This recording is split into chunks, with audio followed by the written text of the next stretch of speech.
out in the community, something that I wasn't ready for when we first started going out into the community was the stares and comments and points and things like that. It's quite it's horrible. Like, you sort of think, why are they doing that to my child? He's not doing anything strange. He's just, he's just walking with me, or he's just a baby. And but you get that.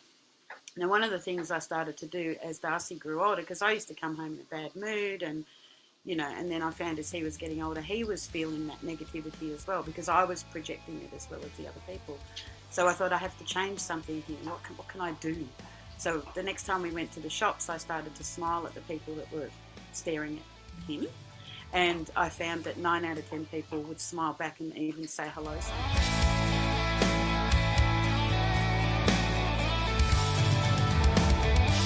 Hi everybody, welcome to Soulmates Suitcases. My name is Lisa Burley, and beside me is my husband Scott Burley. And if you have never been to our podcast before, we have an open and honest conversation about many things: healing, resilience, relationships, mental health, and of course all those stories and journeys that shape us. And today we have a special guest, a guest we've known for a few years now. So we'd like to welcome Julie Fisher to the show.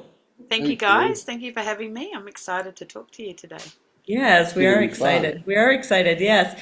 So I'll tell you a little bit about Julie, and then we'll jump into the conversation. So Julie Fisher is a best-selling author, speaker, and a radio host, and a passionate advocate for inclusion.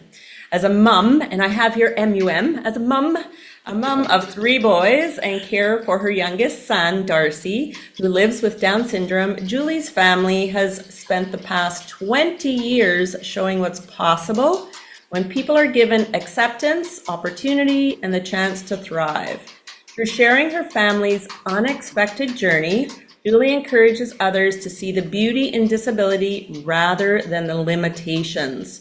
She works alongside families, schools, workplaces, and communities to help ensure every child is seen, heard, included, and valued. And I really love Julie's message. And her message is, give people a chance and watch them shine. So welcome again, Julie. We're excited to have you on. Maybe you can start a little bit by sharing a little bit about yourself, and then we'll kind of dive in. Excuse me.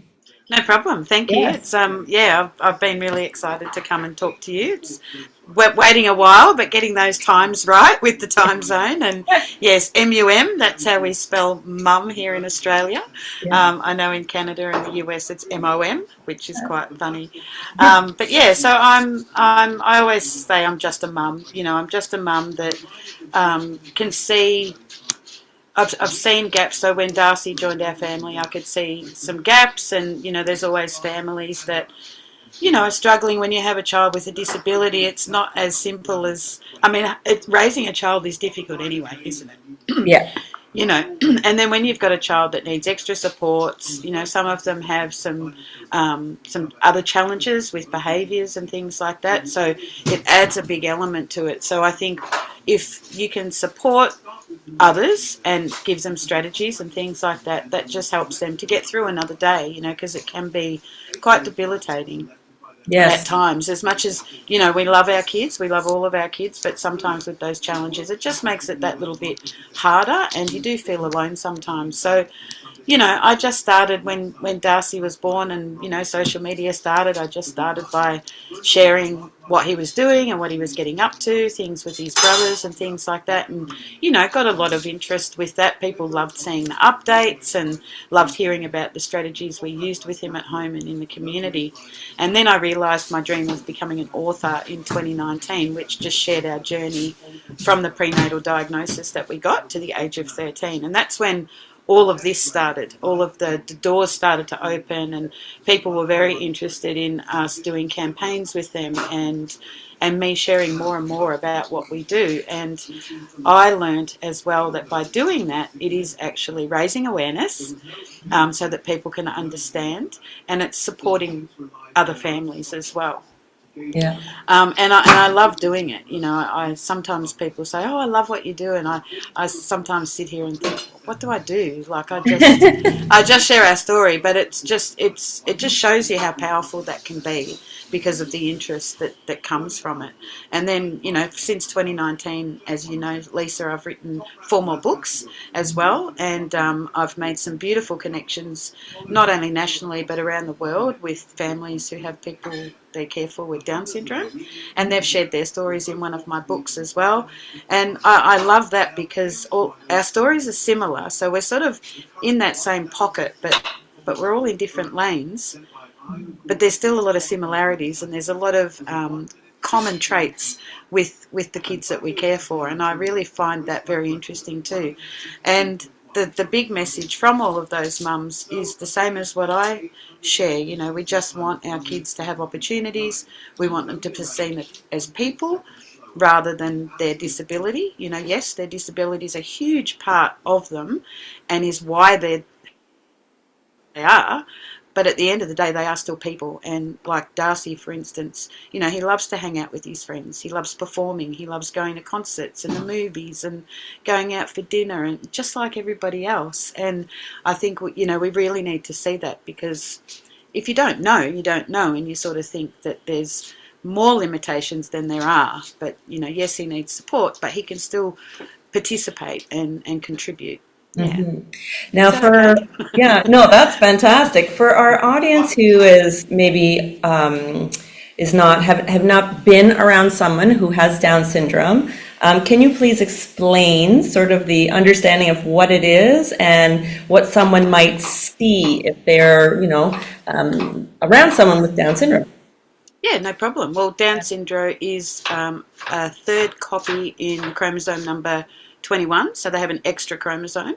And there's 3 different types of Down syndrome. The most common is trisomy 21, which is what Darcy has.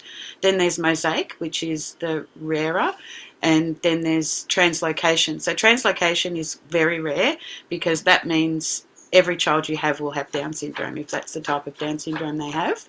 Mosaic Down syndrome, the features are not... so the features of someone with Down syndrome are quite specific. So they have, the flat head, they have lower ears, their eyes are like an almond shape, they have a flat nose, or flatter nose, not a flat nose, Yeah. and things like that. Whereas mosaic Down syndrome, you might see someone and you look twice to see, oh, do they have Down syndrome or don't they? And what it does is it creates delayed learning, intellectual disability. They have low muscle tone, so they also have hypermobility. So that's where a lot of people with Down syndrome will have continued therapy to build their strength and to help learn and reach their goals and things like that, because it's not as simple as just watching somebody and then copying them like our typical children would. And if you see somebody in the street with Down syndrome, you definitely know they have Down syndrome, because it's a visible disability. Some will, learn to walk later than other kids. They definitely need support. Darcy still is very fragile going up and down stairs. He's very careful because he doesn't feel confident. I think that's about it. It's just, you just see a person, but you might see them. You'll always see them, not always. You might see them with somebody. There are some people with Down syndrome that can access the community independently. Darcy can't, because of some different things. He doesn't have good road sense. He needs support in certain areas of the community as well. But you'll always see them, doing the things that we all like to do. And sometimes it's just going to have a coffee with a friend. Sometimes it's, getting groceries from the supermarket. Sometimes it's watching a movie. So, just like everybody with a disability, they all do the same things that we do. Yes. I want to, because this is really you sharing your sort of journey, right, and your family's journey, I'm wondering if you can remember one of the hardest moments growing up or raising Darcy, and also one of the most proudest or happiest moments as well. Maybe you can share that with us, because I'm sure those parents out there who are raising children with Down syndrome, sometimes I'm assuming it can feel quite lonely, or it can feel, you feel like you're in your own little space. And so I really would love to share some of those experiences from you, Julie. Yeah, I will for sure. I'll share a couple. I'll share a milestone one, and then I'll share a Yeah. community-based one, a negative and a positive.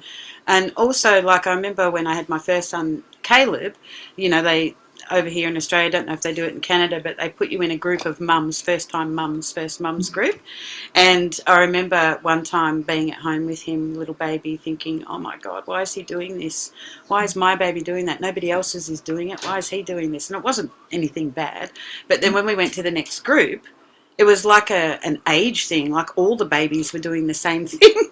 And so that's where I really learnt how good and valuable support is.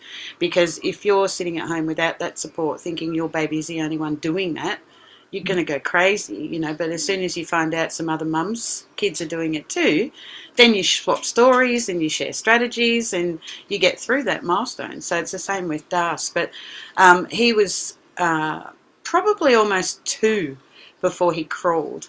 And I remember at one point thinking, oh my God, he's never going to accomplish this. He's never going to crawl. And then we discovered that he really liked playing with balls. So we started, all 4 of us, we started working with him and started moving the ball away a little bit at a time. And then all of a sudden, he just flipped onto his gut and he crawled after the ball. And it was just like, it was a massive celebration with all of us. And it was the same with his walking. He was 4 before he walked, and he needed a walker to help him with that. And I remember when we got him the walker, it was hilarious because he was this tiny, tiny little boy speeding through the shopping centre in this little walker.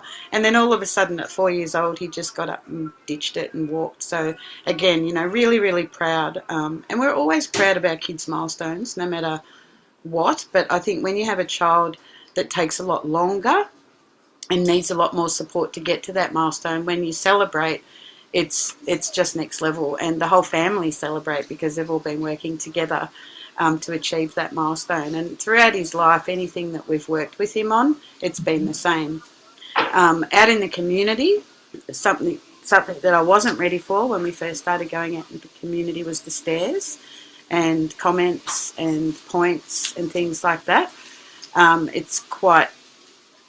It's horrible. Like, you sort of think, why are they doing that to my child? He's not doing anything strange. He's just he's just walking with me, or he's just a baby. But you get that. Now, one of the things I started to do as Darcy grew older, because I used to come home in a bad mood, and and then I found as he was getting older, he was feeling that negativity as well, because I was projecting it as well as the other people. So I thought, I have to change something here. What can I do?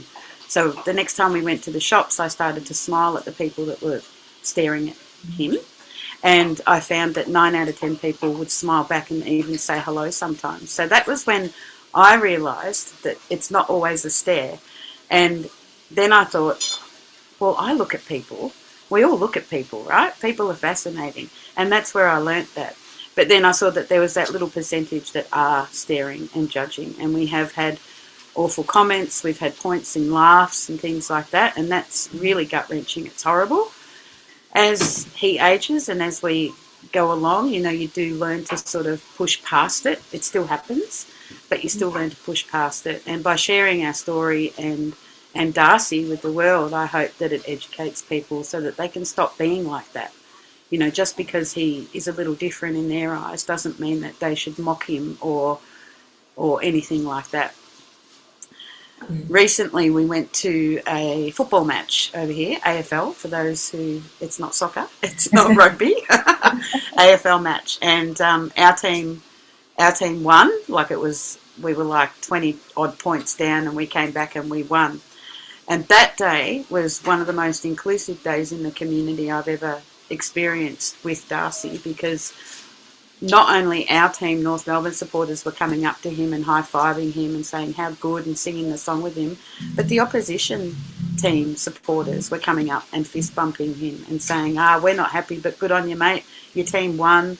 And, he was on top of the world, and it was just beautiful, like everybody was treating him like they were treating everybody else. Everyone was celebrating. Some of the opposition supporters might not have come up to everybody and fist bumped them, but they did to Darcy, and that was really cool. And he was just on top of the world, feeling wonderful because his team had won. So, go Was he Scott. playing or was he? No. Oh, okay. No, it's a team we support. So yeah, Yeah, very yeah. good. Yeah, so that was good. And we do have lots of great experiences out in the community too, whenever we go to a show or something like that, because, people like Darcy, they have no filter, so they do exactly what they feel and say exactly what they think. So when we go and see a show or a concert or something like that, he really enjoys every moment of it to the fullest and dances and sings, and we always get a tap on the shoulder that says, I loved watching him enjoy that. I wish I had the courage to do that. So, that's really nice as well. So we have lots and lots of good experiences, but unfortunately those negative ones are the ones that really stick here in the mind. And every time we go out, I feel like I need to protect him. So Yeah, that's challenging for sure. And I think of, all those many times that you talk about him, you talk about the experience, and I don't know if we can hear him in the background or he can hear you even talking right now. How do you know, how do you feel, or how do you connect with him in regards to he sees you sharing the story or supporting him or informing and educating people? How do you know he knows you're doing that? because he understands what we're doing. So I think that's all sort of happened as he's grown older as well. Like, he does come to some events with me. He comes to the expo that I host. He's been to the radio show, and he hears what I talk about. So he understands everything, and him knowing just tells me that he can feel that negativity at times as well. So, when he's been at an event with me, I've watched him in the audience as I'm speaking, and he'll sit there and he'll nod, and like he just makes gestures that show me that he really does understand what I'm talking about and what we're doing.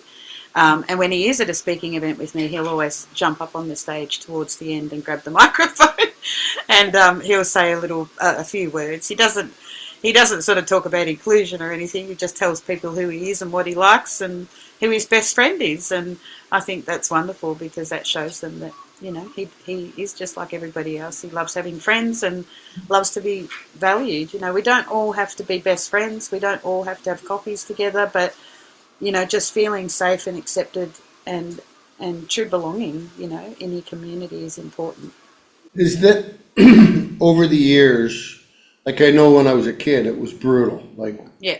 it was brutal, and growing out of that, even for me, was really hard. And there's still some beliefs I have that I don't know if they're really true or they're not true.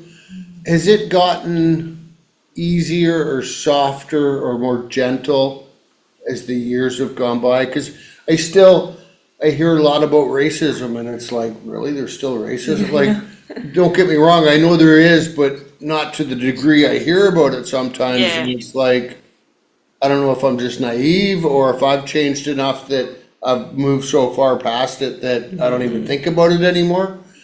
However, it's like Lisa was teaching in a school, and she had a child that was in there that was diagnosed with something that was disrupting the class all the time, and she would only get somebody to help every once in a while. And to me, sure, inclusive is one thing, but when it's taking away from the whole class as a whole, is that really fair to the whole class for one person? And don't get me wrong, I'm not saying the child shouldn't be there, but It's to have the support. have the support am I making sense? Like, Yeah, you are. It's a lot. Yeah. It's a lot, but Yeah, Like- and there's a couple of things in there. So, Yes. yes, bullying and all of that still does go on, and but I think with social media used in the correct way, and the way we do sort of get out and about in the community, it does show people and teach them, that it's okay to be different. And, I've learned as I've got older, and you too probably, Scott and Lisa, that bullies normally have something that they're not happy with in their lives, so they want to make other people feel like crap. So it does still happen, unfortunately, but I think as we get older, we deal with it differently. As far as in the classroom, I hear you. So Darcy did specialist education right from kinder right through to year 12, which is the end of school here. But he also did part-time mainstream school, Nice. and kinder. So we did that, and we had an assistant for him the whole time. Now, unfortunately, funding comes into those things, and not all children get the funding that they need. Not all kids, mainstream education isn't for everybody with disability. And I always say to parents, give it a go, because everybody wants to give it a go. They want their kids to do the mainstream education. But if it's not working, you need to put them where they're thriving. Now, Darcy did 1 day a week at the primary school that his brothers went to, and we had an assistant for the whole day that he was there, and it worked. I don't know if it would have worked full time. I'll never know that. But for us, for him, it worked perfectly. He was excited to go there every week. The kids were excited. It was Darcy Day on the day that he went there. And then, just through lots of meetings and lots of advocating with them, he was able to do incursions, excursions, and the camps. But he always had his assistant with him. Yes. So I hear what you say, and I don't think it's fair if there isn't an assistant. And I think things need to change, because they deserve to have that support, those kids. And then sometimes the assistants in the room can also assist some of the other kids as well, as the kids grow. Because I know that as Darcy went through, he became more confident and would start doing things more on his own or just with the kids. And Trudy would just be observing and watching and just making sure. So she was able to then interact with some of the other kids that might need some support too. But I think it's very important that they have the support in there, and I think that's a big government issue in all countries where they have to. I remember the kinder teacher saying to me, he'll never get full-time support because he's not dangerous. And I thought, well, that's just bizarre. Isn't that bizarre? Yeah, because he's vulnerable. He needs support, not reading and writing to his age level. So, Trudy, his support person, was just amazing. He did all the same work that those kids did, but she would modify it a little bit so it was easy for him to do and learn. And then he'd end up with something in his portfolio just like the other kids. Nice. Whereas if, sometimes they might just say, oh, they can't do that work because they can't do numbers or whatever. But there's always ways you can modify things, and even if it is a little bit different to what the other kids are doing, it's still the same. They still feel included because they're working. I remember when I went to, I'm just going to tell you this story because it was just beautiful. He was in grade 4 at the mainstream school, and I got there to pick him up, and Trudy waved me into the classroom. She goes, "You've got to see this." And all the kids were on the ground singing their times tables. And, I'm listening to them and I'm thinking, oh, I wonder what Darcy's going to do, because he doesn't know his timetables. Yeah. But he knew how to count, right? So the girl before him, sang out 7 times 7 is 49, and then he went 50. And then the next child went 7 times 8 years, blah, blah, blah. And and they all cheered him and they all cheered each other, and he was included in that. They modified it so that he could contribute. Now, if they didn't do that, he would have been sitting on the couch on the side, watching them, waiting for me to pick him up, getting bored, I remember in grade 1, he had Trudy for the half day, and then he had another support person for the rest of the day. And Darcy was always a kid that if you said, "Do you want to do this?" he would go, "No." And I used to say to Trudy, don't say, "Do you want to do this?" Say, "Come on, we're doing this now," and he'll get up and go. But the new support person didn't do that. And so he would say, "No, not doing it." And he'd get quite adamant that he wasn't going to do it. So she used to set him up in the pillow area, like, the younger kids with the books, and just leave him there. Now, he couldn't read, right? And it's the end of the day, and he's on these comfy cushions, so he would fall asleep. So then these alarm bells started ringing, and the school called me in and they said, "He's falling asleep. Maybe this isn't such a good idea." And I said, "What do you mean he's falling asleep? Like, this is ridiculous." So I got his other school involved. I got his teacher from the specialist school involved, and they all had a meeting. And she said, "Well, he's bored. If this is what you're doing with him, he's bored. He's doing activities right up to the end of the day here." So then Trudy came back to having him the full day. And he never fell asleep again at school. Yeah. So, there's all these different things that happen, and you've just got to think outside the box. And, if somebody says no, like he's just saying no because he can say no. You know what I mean? Like he wasn't even, and whenever Trudy would say, and I would do it with him as well. Like if I said to him, "Oh, Darcy, do you want to come to the shop with me?" when he was younger, he would be like, "No." But if I said, "Come on, we're going to the shop and we're going to see such and such while we're down there," he'd go, "Oh, okay," and he'd get in the car. And even recently, when he started because he's finished school now and he does services. So when he first started going to the services, one of the activities we chose was for him to go out and about in the community. And they called me one day and they said, he won't get in the bus. He just won't come. And I said, really? That's really strange because he likes going out in the community. Anyway, they said, well, keep trying. And we talked to him about it at home. And we said, you've got to go. You've got to go on the bus with your friends and things like that. Anyway, one day they said, come on, Darcy, come and hop in the bus. And he wouldn't go. And then one of his peers came in and said, Darcy, quick, get your bag. We're going. And he went, whoa, okay. Got his bag and off he went. So then they said, peer support. So there's lots of different things that you can introduce for people, I mean, even us, like sometimes we don't feel like going somewhere, but if it sounds like it's going to be exciting and fun, then we'll go, Exactly. Having purpose, like a reason to get up in the morning, a reason to go somewhere. If you're enjoying this conversation, we'd really appreciate a thumbs up, a supportive comment or question, and for you to subscribe to the Brearleys on YouTube so you don't miss any of our upcoming episodes. If you know someone who could benefit from this conversation, please share it with them.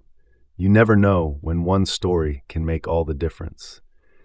And if you'd like to connect with our growing community, join our private Facebook group, Soulmates and Suitcases Podcast. Tell your story, amplify your voice. We'd love to have you there. Now, let's get back to the conversation. And having it exciting. Do you find that trait is common when you speak with other people whose children have Down syndrome? I don't think I've ever really asked them, but I do often say, if Darcy's given his choice, he'll choose sitting on the couch watching his iPad every day of the week, and some of the other mums will go, yeah. So possibly it is a common thing, there's just, I don't know what it is, but he does like going out and about, and I sort of remind him what we're doing each week and each day, and he'll ask me what's next, and sometimes I'll tell him what's next and he'll go, oh. And I'll go, what's wrong? Don't you want to do that? And he'll go, oh, no. And I go, why? And then we'll talk about it and talk about what he's going to be doing. And then by the time someone comes to pick him up or he's getting in the car with me, he's okay. Yeah. But sometimes I think just when they're tired, when we're all tired, we don't feel like doing much, do we? No, and I think many kids are like that, by the way. Yes. Oh, yeah, I think so too. However, like Lisa said, many kids, if you handed any kid the iPad versus going outside to play, they're going to play on the iPad. Oh, in today's age, definitely. Definitely. I know we didn't have it then, and we were always outside, weren't we, when we were growing up? Yeah. Exactly. Now, I want you to share your books with us. I don't know if you have copies right there. If not, do you have... I can clip this if you want, but hang on. I should have asked you before. I need to include that in my email. I meant to say it earlier, but I got distracted. I've got them here. They were just in a box. I don't have the children's book though. I don't have any of that left at the moment. So, all right. Yes. So share your books with us, and maybe tell us a little bit about what inspired you, or what sort of shift happened for you to actually come to this place of writing your books. Okay. All right. Yeah. So the first one's probably going to be a bit boring as to the reason why, but I'll tell it anyway. So The Unexpected Journey, Embracing the Beauty of Disability, is about our journey with Darcy from prenatal diagnosis to the age of 13, which is how old he was when I published this. And this came about because I had always had a dream of becoming an author. And that's it. Like that's the nuts and bolts of it, and I had no aspirations of doing anything like I'm doing now. I didn't even know these sorts of things existed when I wrote this book. But as you know, Lisa, our mentor Natasha Denman tells us it's not about the book; it's about who you become at the end of the book, and that's what happened with this book. And straight away, I went to a thing called a Carers Mingle. So we have a organisation here called Carers Victoria. They're actually nationwide, and they do mingles for carers, so that they can go and have a free lunch and they can meet other carers and have a bit of fun. And I went along to the mingle. It was the first one since the publishing of the book, and I took about 10 copies because I had some friends there that had purchased them. And the CEO of Carers Victoria was watching me and, giving the book out, taking photos and all of that, and she asked about it. And so I told her what it was about, and I said, you can have a copy if you like. So I gave her a copy, and then they asked us to be part of a national campaign with them straight away. So from that moment, then I thought, wow, I can make a difference, I can get my story out there more, and that's when that stuff started to happen. And then, COVID hit, as we know, at the beginning of 2020, and I was just sort of getting the feels of networking and, just learning what I could do and things like that, and then COVID hit, and I thought, oh, what am I going to do now?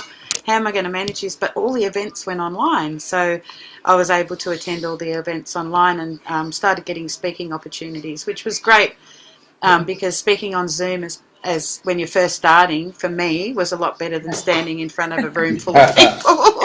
So I got lots of practice, and I ended up doing quite a few speaking events during 2020. And that's when I started writing The Magic of Inclusion, which was, to go along with a lot of the topics that I was speaking about. So it's exactly that. It shares more of our story and the importance of inclusion and acceptance. It has my quote on this one, give people a chance and watch them shine. And in this, I've actually also, I reached out to some of the people around the world that I'd made friends with, and asked them to share with me some of the things that people have said to them in the community about their children, and see if I can see if I can share a couple with you, so that you can hear the sorts of things that people say. And sometimes I think people just don't think. I don't think they're coming from a dark place, but other times I think, like, really? What is going on? So I'm sorry is a big one, but I'm sorry is something that we say when we don't know what to say, and that's fine. Yeah. I always say to people, don't be sorry, it's okay, he's doing all right, and that sort of thing. What's another one? I just want to... Just some of them are just bizarre, but... Yeah, I know that. Oh, here we go. Yeah. Oh, people say I'm sorry for lots of different things, and I do really think they don't know what else to say. No, sometimes Scott will just come back and say, "What are you sorry for?" And then make them stop and think. Yeah. So this is very common as well. How severe is it? So this comment is made from, I'm reading this from the book, is made from lack of knowledge about Down syndrome. There are the 3 types, which I mentioned at the beginning of the podcast. They are all the same chromosomal syndrome, with cells attaching differently to each one. And people that live with Down syndrome are like everyone else, they learn differently. So, you either have Down syndrome or you don't. There's not. And their capabilities and all of that are different, just like everybody else's. You know what I mean? So some people can do some things and other people can't. Another one, he's always happy. So people always think people with Down syndrome are happy. And I think this is because when they see them, they're out and about and they're doing what they enjoy. But they're not always happy. They have all the feels, all the emotions. They get sad, they get angry, they get annoyed. But what they do have that is quite strong is empathy and love. That's just, it's unbelievable. Like Darcy will know as soon as someone walks in the room if they're not right, if they're feeling low, if they need a hug. It's quite incredible to watch, actually. But I wanted to share one more, which actually came from a doctor. Oh, some people say, he doesn't look Downs. Sorry, but he's never going to get a proper job. He has Down syndrome. The boy this comment was made about is now a successful model. He's a coach in rugby and soccer, and he is a trainee baker. Many people with Down syndrome and other disabilities run successful businesses and have great jobs. And this comment was made by a doctor. Yeah, there you go, right? We all have different sort of experiences or even memories. Like, I grew up in a community where there was one child. I mean, it was a smaller community, but one child with Down syndrome. And you're right. When I saw him, it was pretty much he was happy. Recall Yeah. like dancing, loving music, exactly that. And one thing you just read about was that whole, the future, the job, the what is Darcy's future look like? What are the possibilities and opportunities for him? Yeah, so there's not everybody with a disability will get a job. It doesn't work for everybody. There's lots of people that we know that run little micro businesses, and they do that with support, and that's their job, which is great. Some people do supported employment, so they have a person with them guiding them, and then some people also will start with supported employment to work towards open employment, which means then they'll go in and work by themselves. But then other people, like Darcy at the moment, they do services where they're learning skills, and we just see how that goes. And maybe in a few years' time, he might want to try a job. Otherwise, a lot of people do also volunteering and things like that. So they're all different. Like he's learning skills. He loves woodwork. That's one of his favourite things, and he does performing arts. So I can actually see Darcy doing performing arts more and more as he gets older, because he really, really loves that. But he loves this woodwork that he's learning at the service program he goes to. So they're all different, and we can all, not everybody can fit into the same box, and that's okay, because there are other things that you can do. So, I run an expo every year, and at the expo I have some people who run micro businesses, just so the families can see what opportunities there are there for their kids. They don't have to go into a regular job. They can actually create their own little business. And I find lots of people do that. There's a guy in America he does John Socks, and he sends those out to everybody all around America and Canada, and I don't know if he does it worldwide, but perhaps he does. I'm not really sure. But you can join a club and you get a different pair of socks every month and all of that sort of stuff. I've seen some people with Down syndrome running cafes and things like that with support from their families. There's all sorts of different opportunities, but I think we just got to remember that it's okay if they're not going to get a job. It's okay if they need support, because they can still contribute. Yes. In some way. Yeah. Of course. So right now, Darcy's 20. He lives at home with you. So for other people who are, maybe their child with Down syndrome might be approaching this age, or they're not sure what supports are out there, what sort of things in the community, or maybe people coming to your home that you get support with, because so I'm assuming, and I don't like making assumptions, but I'm assuming that you now will care for him as he, goes into adulthood. And so what are the ways you can get support? Yeah, so all that's changing over here at the moment. Yeah, you're in Australia, of course. But we are very lucky, because we have a thing called the National Disability Insurance Scheme.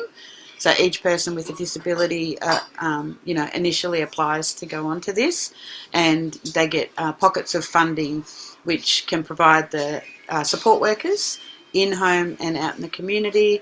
It helps with the services that they go to. So Darcy goes to a working farm 2 days a week. He does his performing arts, all of that sort of stuff. And then there's also SIL, which is supported independent living. So as they get older, the goal, if possible, is obviously to get them living independently, because we're not going to be here forever. So, we definitely have to look at that, as hard as it is. And then they do a transition into that. So there's organisations with short-term accommodation or short-term respite, whatever you want to call it.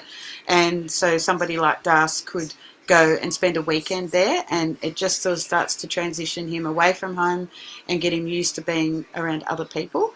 A lot of families now are sort of getting together with other families, because they've got kids the same age, similar age, and trying to get them into these homes with their friends. So the ideal, most of the homes have 3 people living in them, and then they have 24/7 support. But again, you've got to apply for that funding, so it's a different pocket of funding, and you've got to sort of start that transition.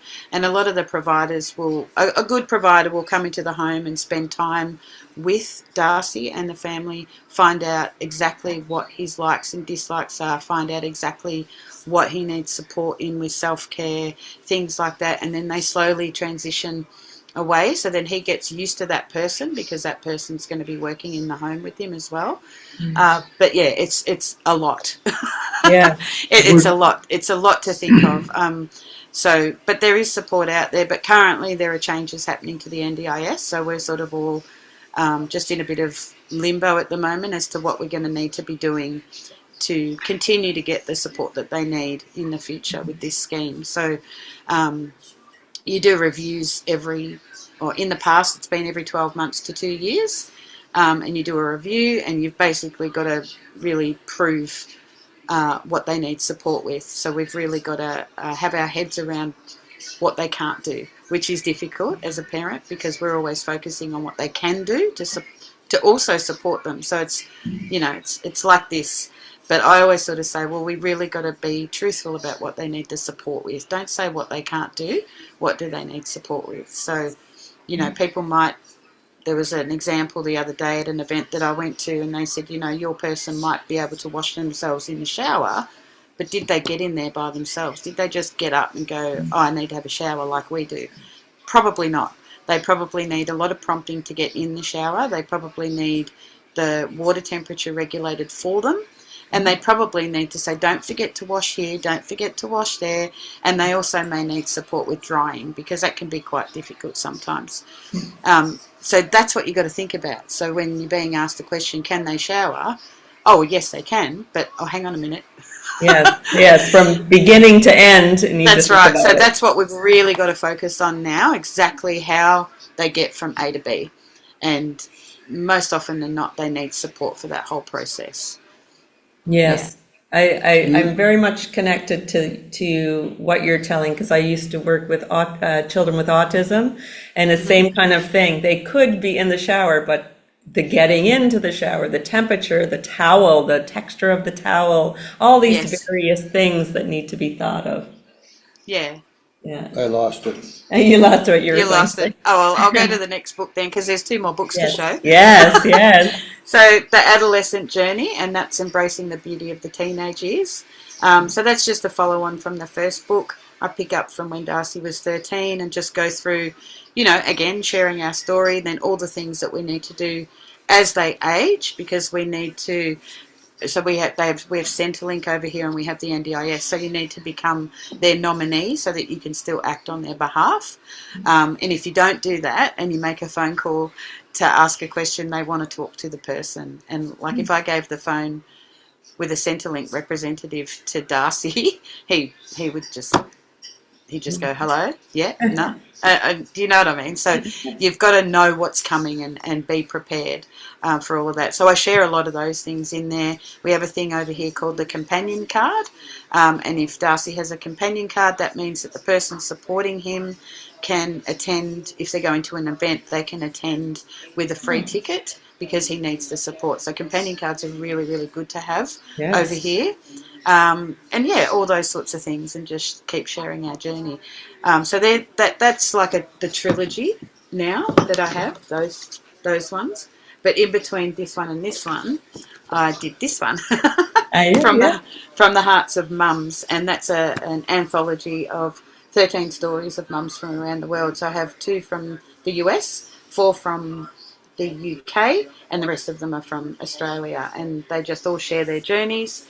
All the kids are different ages. Like at the time, little Lucas was 2 when this book was written. He's now 5, I think, 5 or 6.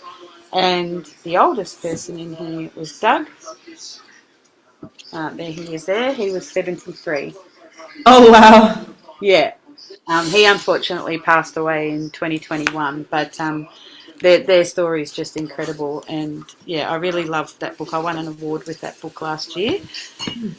So and it just shares their stories, their hopes. Again, they touch on inclusion as well in their stories, school, community, things like that. So and I love writing. A lot of people say, "Oh, you're a bit of an overachiever writing all those books," but I like writing.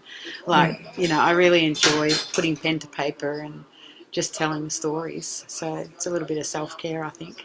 Oh, definitely. Definitely. It's like therapy. Yeah, You get to get it out of you. But what I found, Julie, is that when you share your story, it allows other people to share their story. So that's that's like right. a win-win. Yes.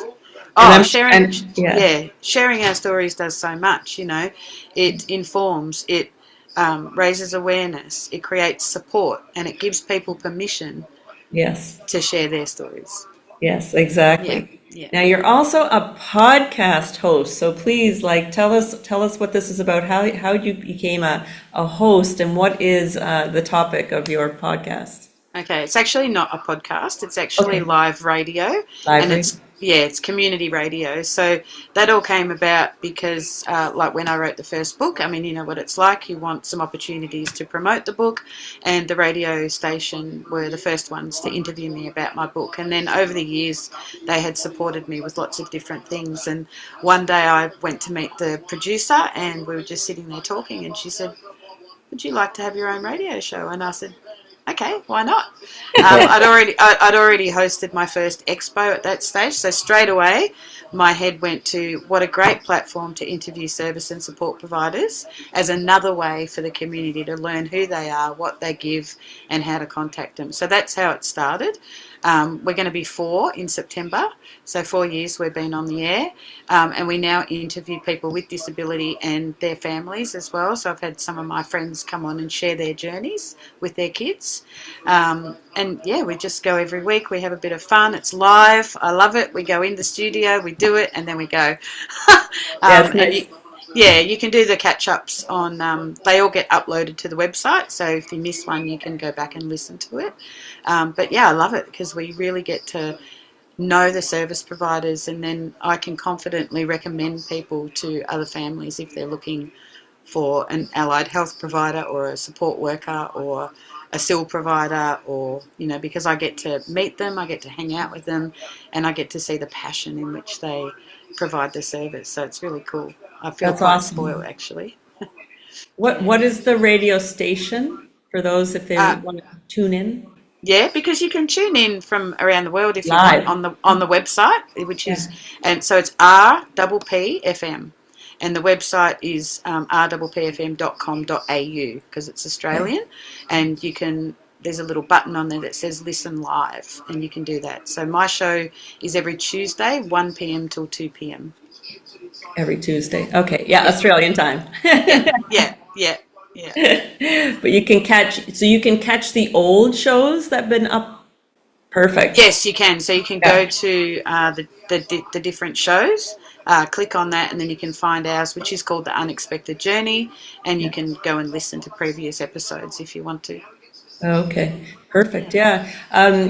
So you've been writing books, you've been speaking on stages, on now on a radio station, and you also applied to be on the TEDx stage, correct?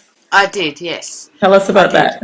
I have done a TEDx talk as well. Okay. So it's called Nobody's Excluded with Inclusion. And that was done around the COVID-19 days. So it wasn't in front of a live audience, it was a recorded one. But I do have a TEDx, but I've always had a want to do one in front of a live audience to just keep getting that message out there. So I did apply and I got to the second round, and then I didn't make the stage, unfortunately. But I did share what I was going to share on the stage, just a snippet, because if I shared a whole 10-minute speech, then it would be like this long on social media. No one would read it. So I just sort of shared a snippet. And it's just really about, learning that it's not just about inviting somebody in, it's actually allowing them to be part of the conversation and part of the group as well. So, there's so many different things. We've seen Darcy be allowed in and then sitting at a table, for instance, and just sitting there, not contributing to the conversation. And that it's getting better and better. It depends who you're with. Like sometimes we do a monthly networking dinner with some providers, and he's come to that with me a few times. But they they get it. So when he comes, they all make a point of talking to him, asking him questions, and that's what it's all about. It's all about him being able to contribute. And at the end of, or as we're doing it, we sort of swapping business cards and things like that as well. And I remember the first one he came to, he sort of put his hand up, and I said, "What's the matter, mate?" And he pointed to one of the business cards. I said, "Do you want their cards?" And he goes, "Yeah." So I said, "Oh, can you guys give Darcy your business cards as well?" And they were like, "Oh, sure, Darcy, I hope you give me a call." And so they started doing that. So that was that, Yeah. instead of just saying, "Well, oh, he's not going to use it. What does he want one for?" They just gave them, and then he felt like everybody else at the table. Yeah. So, yeah. Sometimes it's the simplest things that we don't think about them. Final pause. If you've got a message on your heart and want to be our guest, don't be shy. We'd love to hear from you.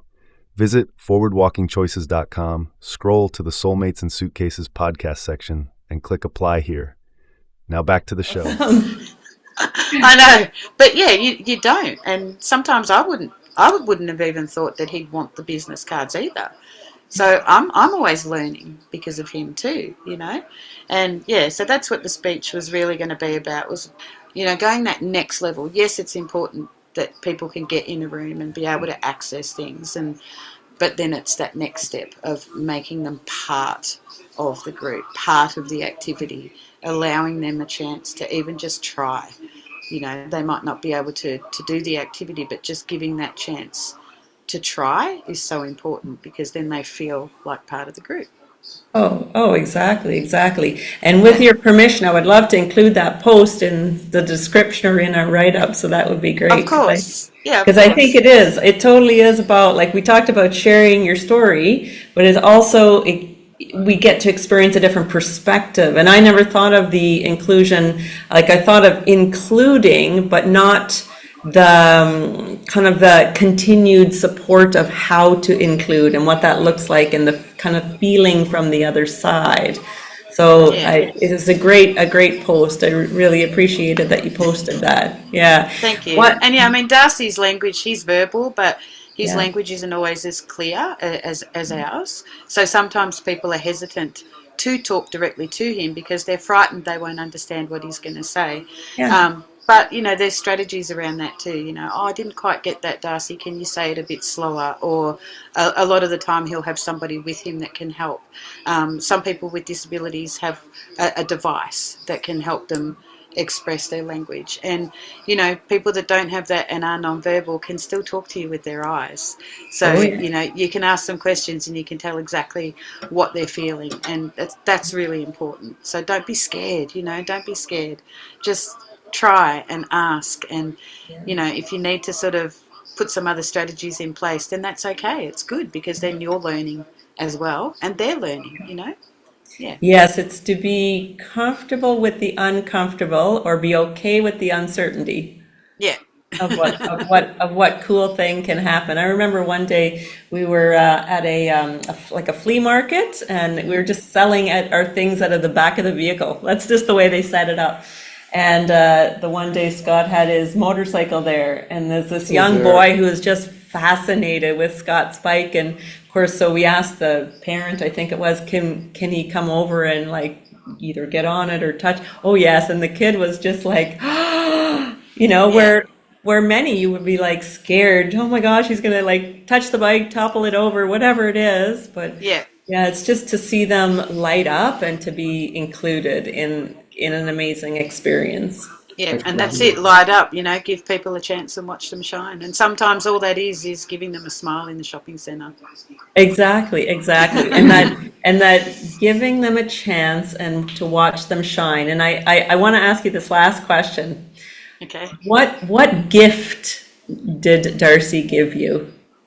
Oh, Lisa, there's lots. But I think the biggest gift is learning exactly how to accept people for who they are and not judge, and learning about being truly inclusive. I think that's a massive lesson that he's taught us, because he accepts everyone for who they are. And if he doesn't like you for whatever reason, if he's not, if you're not his favourite, or he feels a bit funny about you, he just leaves you alone. He doesn't point at you. He doesn't laugh at you. He doesn't call you names. He just leaves you alone and he gets on with what he's doing. But if he likes you, you've got a best mate for the rest of your life. And it doesn't matter if you've got green hair or one eye missing or anything like that. He accepts you for exactly who you are. That's probably the biggest lesson, I think. Wow. That's beautiful. We need more of that in the world. I think so too, because we're all people at the end of the day. We all have feelings, you know. Yep, exactly. So, Julie, I'm sure a lot of people will want to, see about your books, connect with your radio show, maybe even invite you as a speaker at this point. They've heard your story. So, where can people find you and connect with you? Yep, so I have a website, www.juliefisher.com.au, and I have a Facebook page called The Unexpected Journey, which is probably the easiest way to find me. And then if you want to connect further, just send me a message. Yes, exactly. And like I said, we appreciate meeting you a few years ago, Yes. Julie, and as she mentioned, Natasha Denman. We've all been part of the author group together, so it's been really great. And we got to meet in person here in Thailand as well, and Scott got to meet you as well, so that was really cool. So we really appreciate the kind of the passion for life that you bring and part of our journey that way. And when I see those posts of Darcy dancing, I know where he got it from and singing. He got it from you, Mom. I know a lot of people say, they watch him and they say, the apple doesn't fall far from the tree, does it? Yeah. And so lots of fun. I always love seeing Darcy's post, the post you make of Darcy dancing. I'm like, bust a move, man. I love it. Yeah, he loves it. He does love his performing. He's doing very well with it too. He's doing drama and singing and everything now too. So Nice. That's awesome. yeah, he really love enjoys it. Yeah. Love it. Love seeing people find what they love and then do what they love. So that's really Yes, me too. All right. Well, thanks again, Julie. We appreciate your time. And for those out there who are watching, listening, please make sure thumbs up and leave a comment, leave a review. And you can ask Julie a question right under the show if you like. Just tag her. And as well, if you're hoping to find out a little more about Scott and I, you can find us at forwardwalkingchoices.com. Thanks, Julie Fisher. Thanks, Julie. Appreciate it. Thank you. All right. Take care. Take care, bye. You too. Hang on.